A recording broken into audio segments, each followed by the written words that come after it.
పాపం ఎన్నాళ్ళ నుంచి అడుగుతోందిరా, ఒకసారి తీసుకెళ్ళొచ్చు కదా. అయ్యప్పని చూసేదాకా నేను రాను.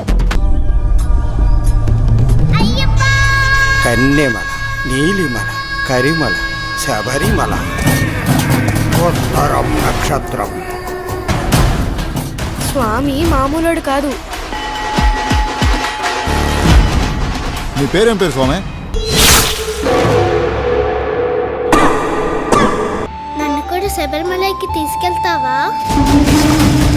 నీకు అడవంటే భయమా? అడవి అమ్మలాంటిది, కానీ అడవిలో కొందరు మనుషులున్నారు, వాళ్ళతో జాగ్రత్త. నువ్వేం భయపడక, అయ్యప్పే అన్ని చూసుకుంటాడు. అంబరగొడుగు. ఇక్కడికి రావాలన్నా వెళ్ళాలన్నా ఒకటే దారి.